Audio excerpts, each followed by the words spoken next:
Yay Networks. 13 has been my lucky number for a while. Like, it's always a sign of good things to come for me.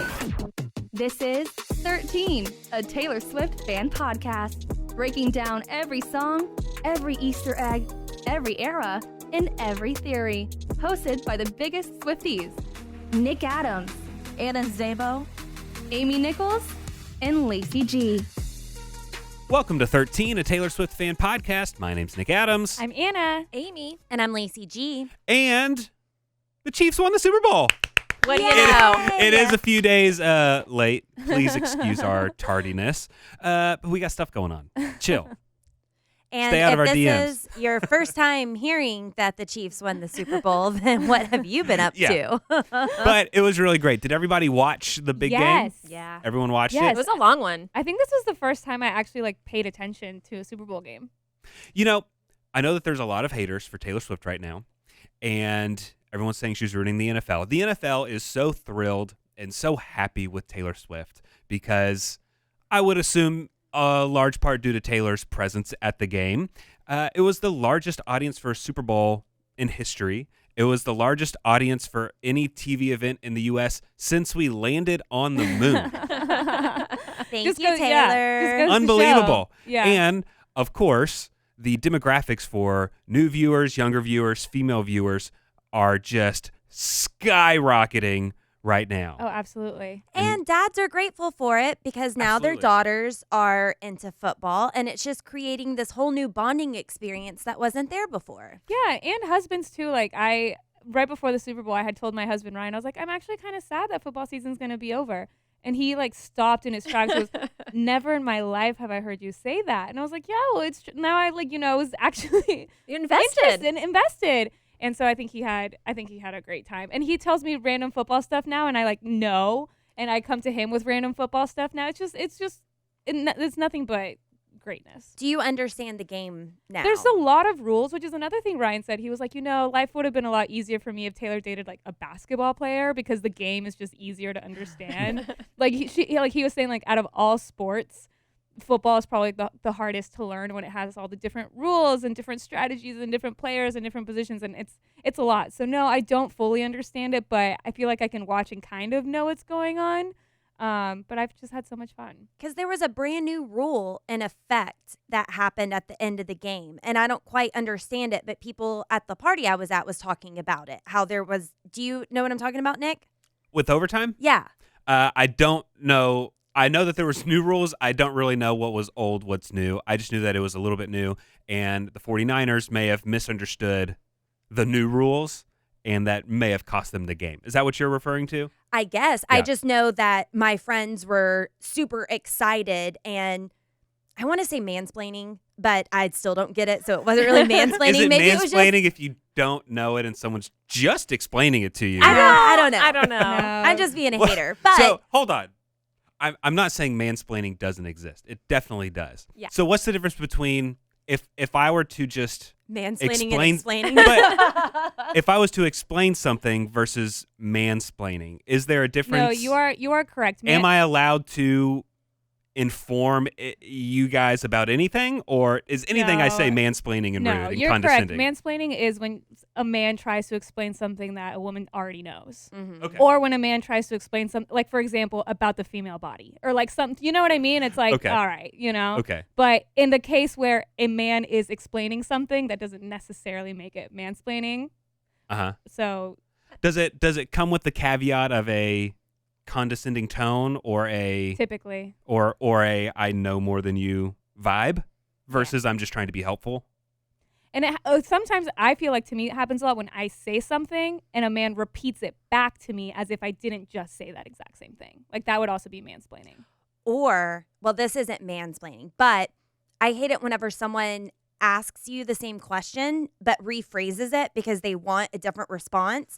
And then I can't Hold on. I can't keep my cool in that situation. Are you womansplaining right now? Maybe. Because you said almost the exact same as what Anna just said. Did I? I meant, okay, I don't know. Never mind. So back to the Super Bowl. Believe it or not, I can't Yeah. believe that's our segue back. I cannot believe the moment we're living in right now with Taylor in this relationship. We're seeing Taylor getting her groove back, right? We've never seen her be so public with the relationship. Not We've in a never while. seen her, but I mean, to be going to all these parties, to be so public with PDA, to be so public with affection and holding hands and things like that. Have we witnessed her do things like this? It's been a long time. With whom? Calvin Harris. What? Those are the sacred texts. Yes. Are you kidding? I Taylor remember- literally posted a picture Uh-huh. of her in the crowd at a Calvin Harris show like this. Okay. And okay. the caption was watching Calvin Harris like and heart like emoji. She also posted pictures from their vacation to the Bahamas. Remember their anniversary trip? To the Bahamas, Yeah. a bunch of pictures, a bunch of videos. We got the 1 year cake from their 1 year anniversary. She was at his shows. We would like literally watch Calvin Harris's Snapchat stories. Yeah. Just to hope to see Taylor in the background. We also are living in just a different time with social media and the way people are using their phones to be actual news sources. And I think part of the difference is back then, I think, like you said, like social media was a bit more casual, and Taylor was more casual on it. She would tweet and post on Tumblr and respond to people all the time. Then, we all know what happened with like Reputation. She kind of, went into hiding, didn't do interviews anymore, and didn't really use like social media as like a casual thing. And then she kind of did a little bit with TikTok when like Taylor's versions kind of started out. She'd be commenting on like our videos and things like that, but it was always more work related, if that makes sense. Yeah. And now even though she's like so public and stuff, like up until the Super Bowl, she had not posted about the Chiefs or about Travis Kelce or any of that. We saw it. We saw other people post about it. We saw all of her friends posting the pictures that were taken from Taylor's camera, but she wasn't posting any of it. She's posted one thing now, from one of the Super Bowl parties, which was So cute. so cute, and it was a big deal, but it's not the first time. And I think with her and Joe, they did both decide to be very private, and like that's what she said in her documentary, that they just decided to keep the relationship private, and that was 6 years. And so in the span of 6 years, social media changes, people's opinions change, the way that you go out and about just changes. But yeah, I mean, she was pretty Calvin Harris specifically. I mean, and then we also got pictures of her and Tom Hiddleston when she was like sitting on his lap. Remember that picture, that post? Yeah, and they were always at the beach, Yeah. flying around on her jet and things like that. So it's not the first time, but it is the first time in a long time. All right. Was But that mansplaining? No, not at all. I didn't understand it, so thank you for explaining. But it was just really cool to see, okay, the Chiefs are at the Super Bowl. They're showing her a lot. I believe I saw the stat was about 54 seconds of total Taylor screen time Yeah, from less the Super than Bowl. a minute. Yeah, not too much. Not too bad. How funny, though. I saw a bunch of people on social media. Everybody wanted to do this drinking game with Taylor Swift. Every time they flash her up on TV, then take a shot, then do this. And so they'd turn to Taylor Swift and she would see herself and chug a beer. Love it. How funny is that?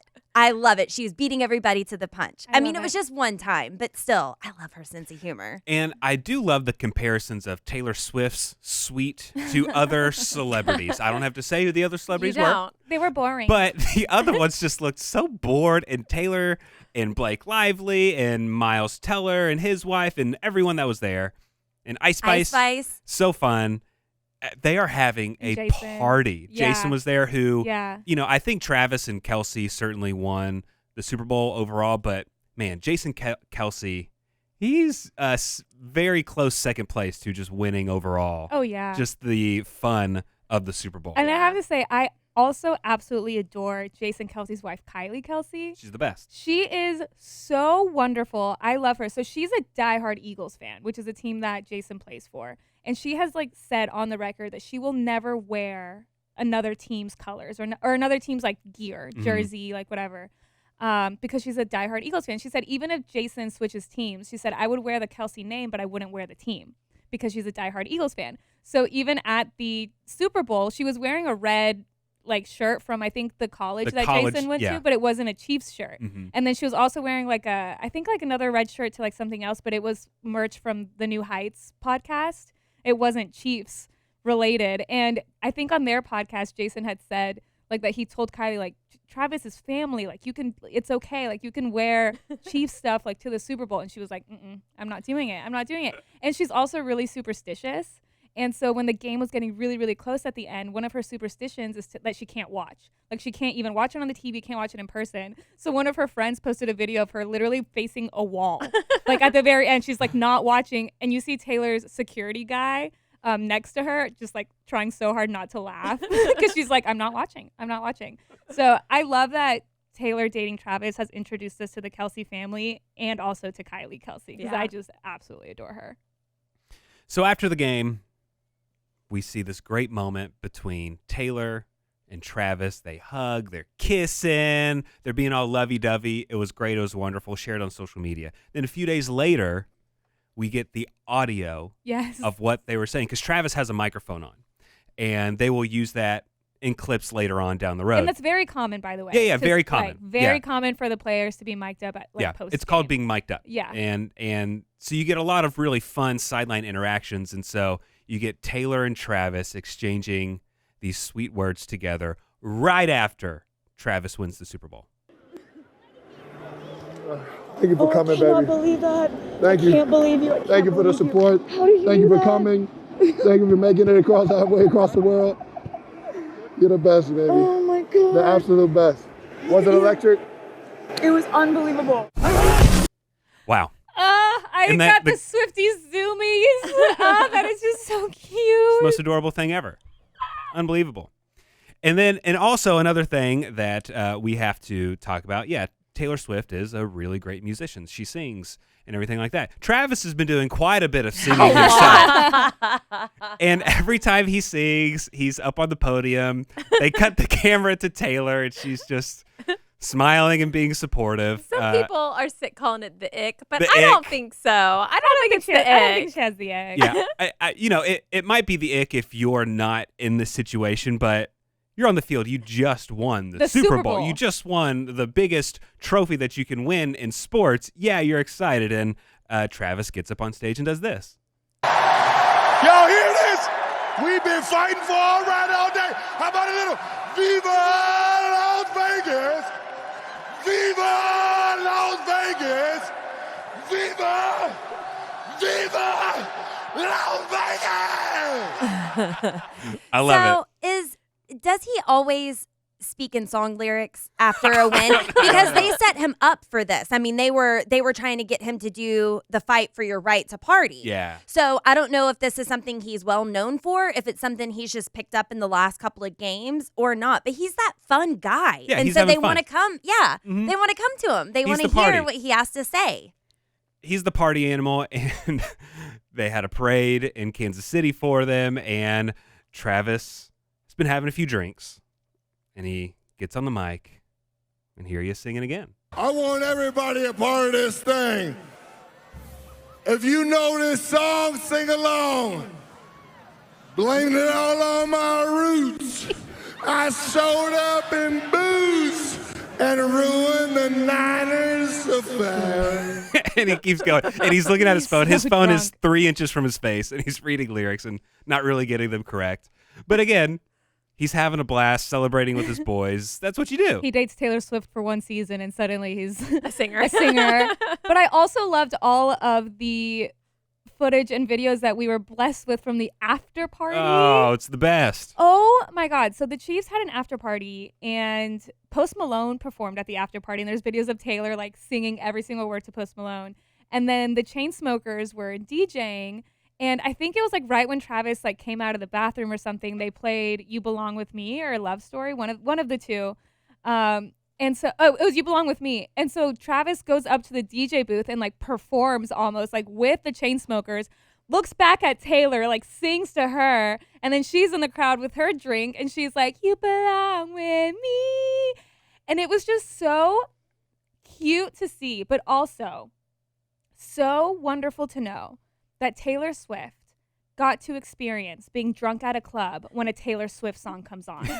There is nothing better. Like, it's part of girlhood. It's just it's one of the best experiences. Like, one of my absolute favorite parts from my wedding was when my DJ played "Love Story," and me and Ryan just like sang the song to each other. Like, there's something so beautiful about it. And I'm so happy that Taylor Swift herself got to experience a Taylor Swift song drunk at the club. Like, it's just, my heart is so full. And how cool was it? Last year, there's a video of Travis Kelce singing a Taylor Swift song at the Super Bowl party. And then this year, he's singing it with her or to her at the party. Yeah. So that's really cool. And also, there were so many 13 connections from this Super Bowl, from it being her 13th appearance to a 13-hour flight from Tokyo for her to come to they won on like the third down one line or something. I don't remember. I didn't know in the first place. But there's so many 13 connections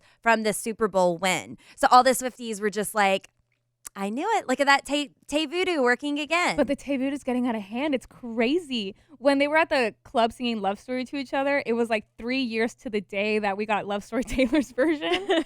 And I saw one Swiftie online being like, Taylor, this is getting ridiculous. How are you doing this? This is nuts. But yeah, all of the 13s are just so, oh my gosh.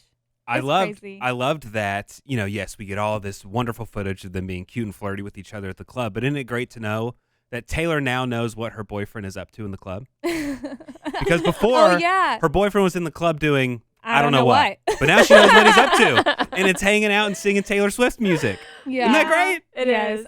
I absolutely, oh gosh, I was living for every single video from that night. And I do love, there was one video where they were leaving, and as they're leaving the club, Travis takes his jacket off and puts it on Taylor, and like that's the focus of the video.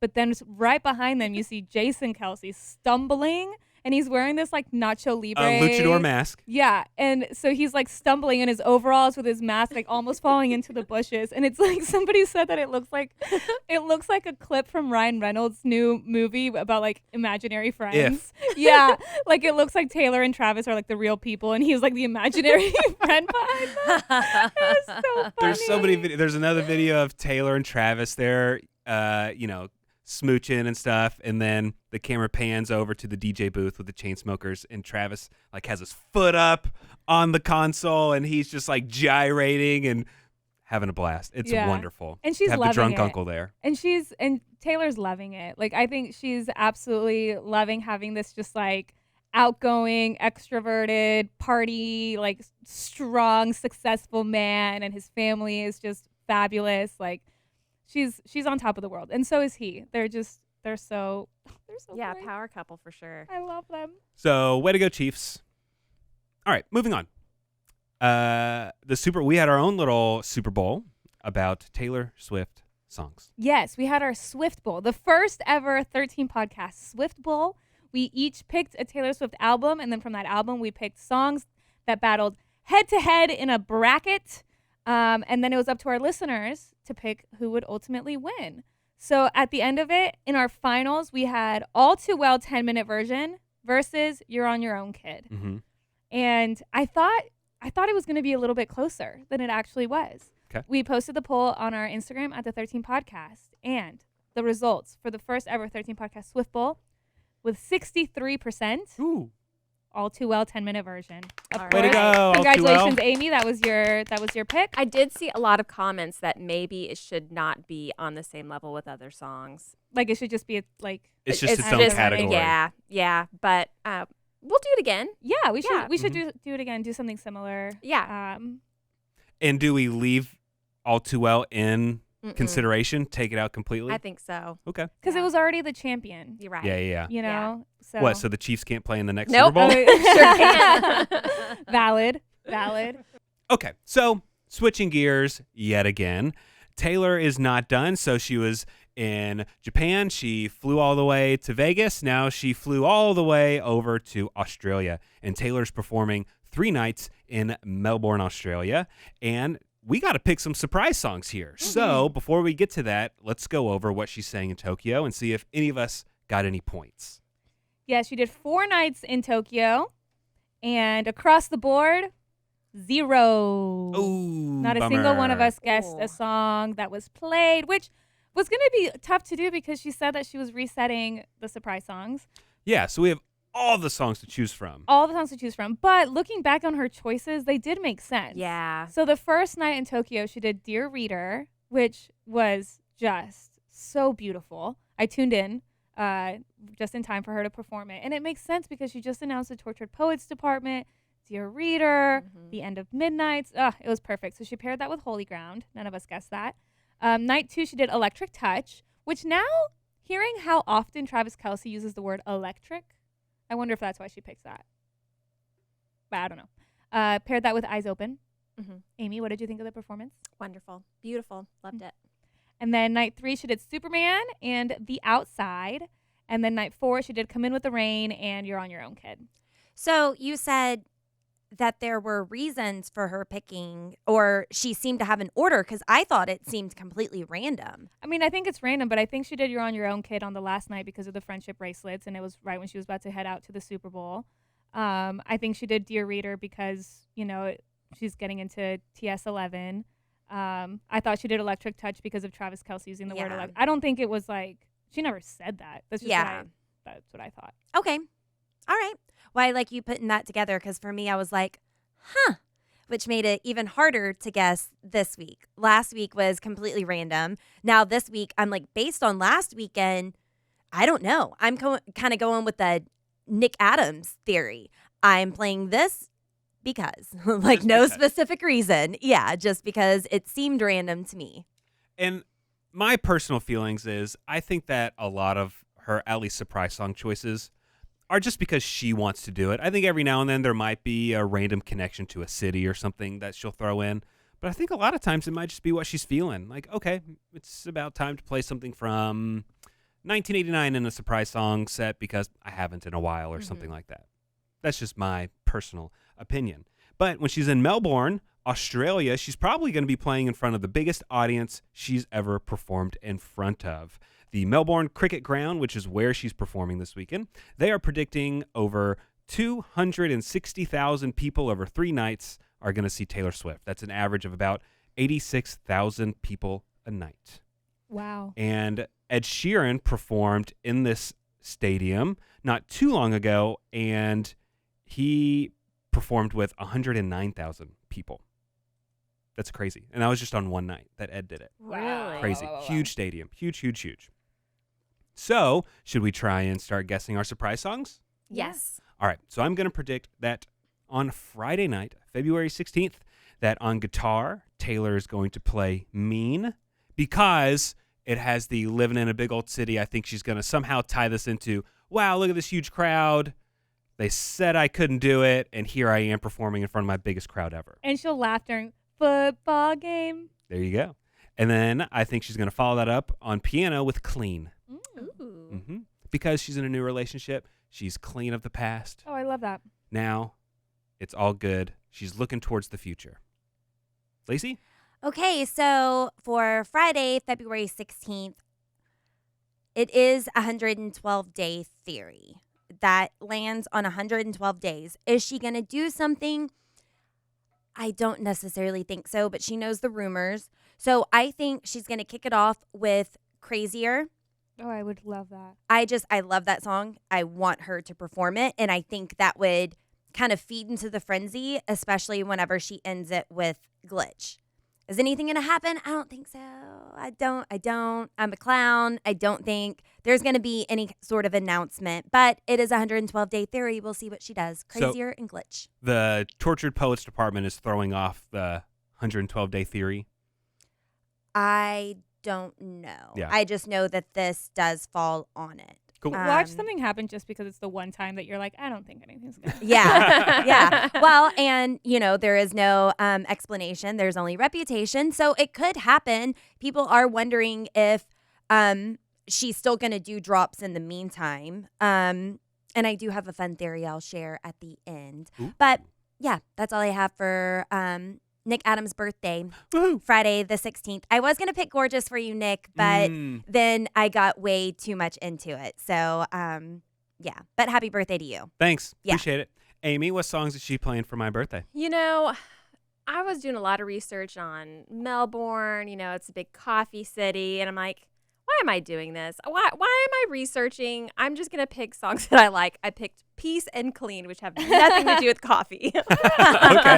All right. Love it. Good choices. Anna, what do you think she's performing on Friday? Well, I think she's coming high off the Super Bowl win, so I would think maybe this is the time that she does Mary's song because of the 87, 89.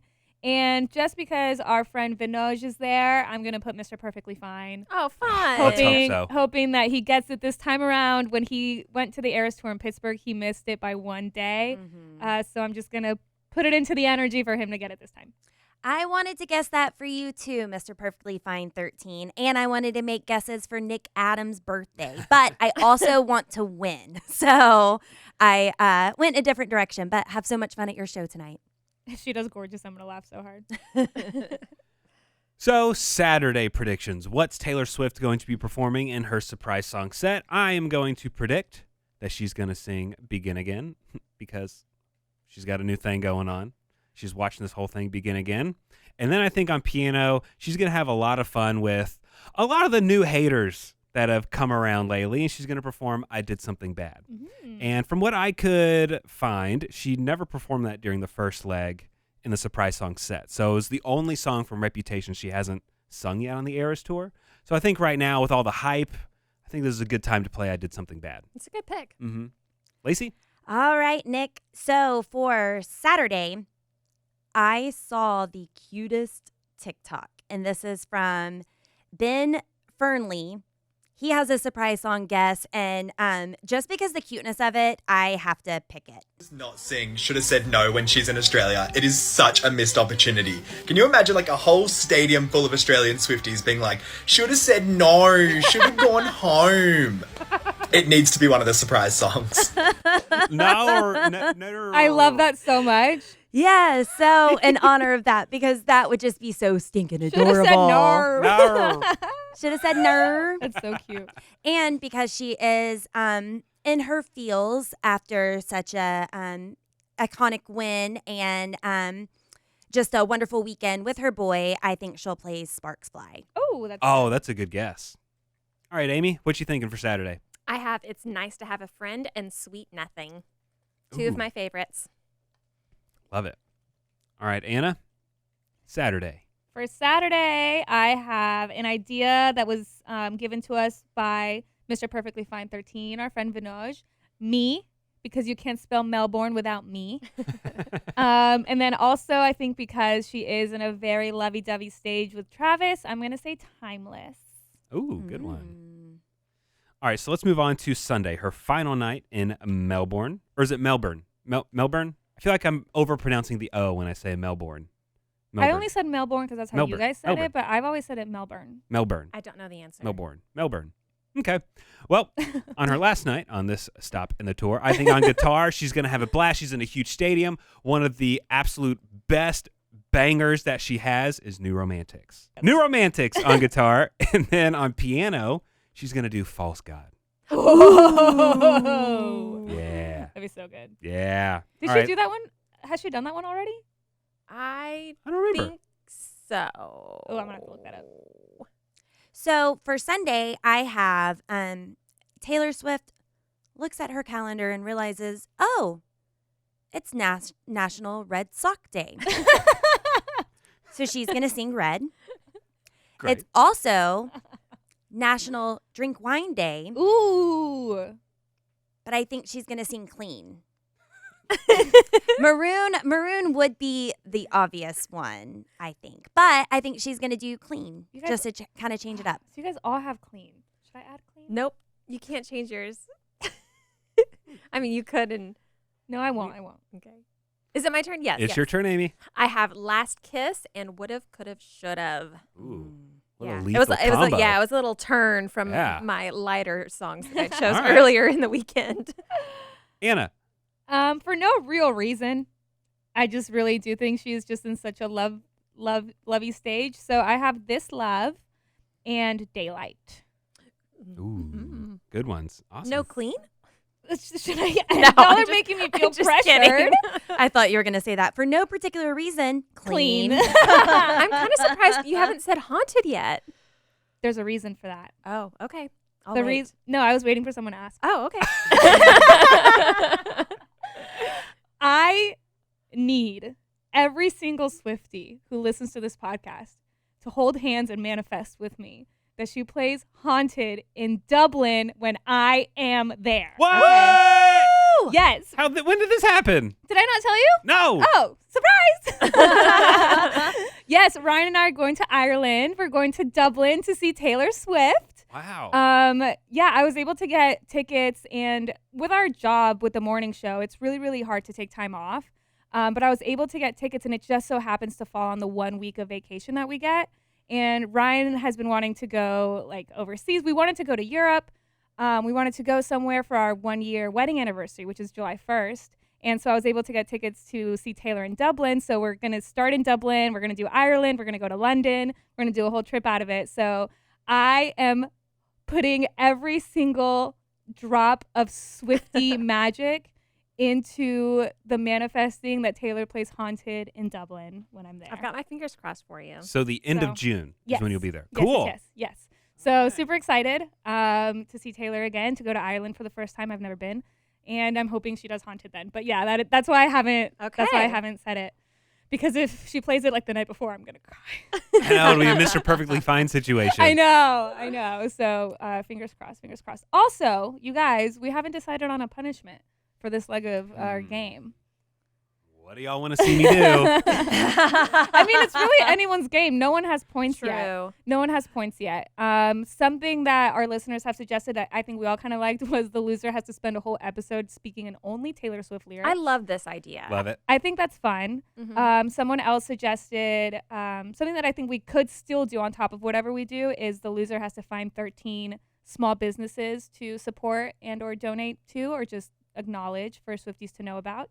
Which I thought was cool. We could do both, because we'll do this again. Mm-hmm. This is just for the oceanic area, right? And then what? Am I saying I haven't it? heard that word since 7th grade geography. I'm glad you used it. Yeah, but you're right because we're gonna start over again, like with our game in the at Europe. some point. Yeah. Because she's gonna be on tour for a while, and so we don't want to make it one long thing. We want to kind of break it up. Yeah. So do we want to do that? The loser has to spend an entire episode speaking only in Taylor Swift lyrics. All in favor, say aye. Aye. All opposed? No. All right, cool. Loser has to speak only in Taylor Swift lyrics in an episode down the road. Okay, great.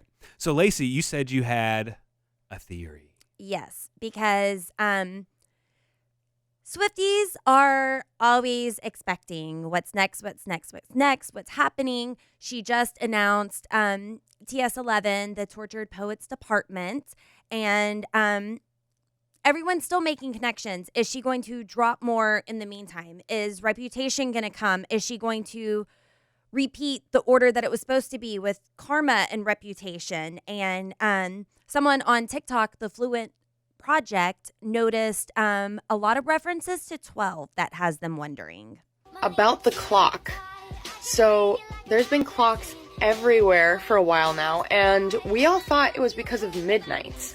But now she's been incorporating the clock into the Tortured Poets Department as well, and she was wearing a clock at the Grammys that was set to midnight. Guys, how many hours are on a clock? 12. The Tortured Poets Department is her 11th album. Am I completely delusional for thinking we might get another brand new album before the end of the Eras tour? I don't think it's crazy. It's not crazy.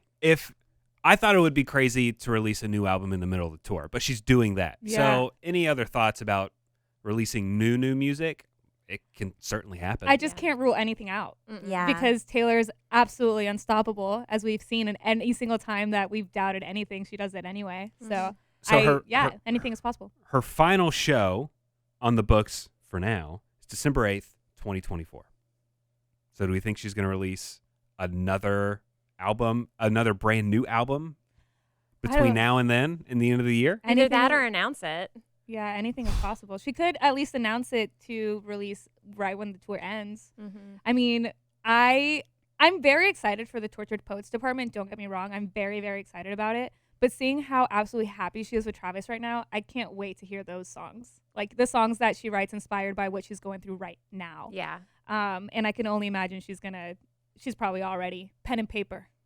Mm-hmm. Oh, yeah. You know? For sure. So A lot of glittery gel pen. Yeah. Yeah. I think anything is possible. Okay. So Yeah, but I've seen speculation on rather than 2 re-releases and a new album, maybe 2 new albums and a re-release. And that would put it, well, no, unless she released 2 and then Reputation, it wouldn't be in order. But if she was going to release Karma, then it would be Karma, but Tortured Poets we don't feel like is Karma at all. Yeah. But we'll see. I've also seen a really cool meme that has You're Losing Me, and it's just the tip of the iceberg. And then the Tortured Poets department is this huge iceberg underneath. And I'm so excited. And I don't know if it's real or not, but I've seen like maybe a list of the songwriters for who wrote each song on Tortured Poets department. She wrote all of them, of course, Jack Antonoff helping with some. There's a handful that she wrote by herself, and then there's some that Florence from Florence and the Machine. Okay. Supposedly, allegedly, if this is real or not, I think she helped write like 3 or 4 songs on the album. Interesting. So that'll be William really Bowery interesting. on that list anywhere? No. Just the inspiration. Oh, speaking of Tay Voodoo, there's some. Ooh, I'm just speaking off the top of my head, so I don't have this completely correct or in front of me at all. But there was like a Battle of Bowery that Clara Bow is connected to that people were referencing. Like, how did she know about this whenever she was writing folklore and choosing William Bowery, Joe Alwyn's pen name for that album? But there was some Battle of Bowery. I thought it was because they would hang out at the Bowery Hotel. I mean, yeah, he picked it because of his grandfather's name, and I can't remember where Bowery came from. But I saw someone said TikTok's so smart. It was the smart people on TikTok that came up with the Battle of Bowery and exactly what that means. There are things that Taylor just like can't plan, like the Sunset and Vine, Clara Bow's star being there, and that poem about the battling bill of the Bowery falling for Clara Bow. The battling bill of the Bowery? William Bowery? Taylor couldn't have planned that in 2020, been like, hey, honey, we're probably gonna break up, and I have this whole idea for a breakup album, so can your pseudonym be William Bowery? And then be like, oh, it just happens to be like a hotel we hung out at once, and your grandpa's first name. That's it. Battling Bill of the Bowery. That's a mouthful. Almost like the Tortured Poets department. A little bit. Yeah, right? A little bit. I am very proud of us. We have not stumbled on that title at all this episode. It feels more natural now coming out. We're getting more used to it. Mm-hmm. I saw a band called the Dead Poet Society, too. I haven't listened to them, but I saw that they're, I got an email about them touring. Yeah. So I don't know what kind of music or anything, or if they're doing it because of this album, if like they have a resurgence or anything, but yeah. Because I do just want to say a few things because we have been, as Swifties, absolutely welcomed into Chiefs Kingdom because Taylor Swift has started dating Travis Kelce, and I even have Chiefs gear and all this stuff. And I feel like I just can't not say anything about what happened at the Super Bowl parade. Mm-hmm. It was last night from when we're recording this episode, but last night in Kansas City, there was a parade to celebrate the Chiefs winning the Super Bowl, and it unfortunately ended in a tragedy. Because there was a mass shooting. I believe from right now, from when we're recording this, I believe one person passed away and 8 or so people were wounded and injured, a lot of them being children.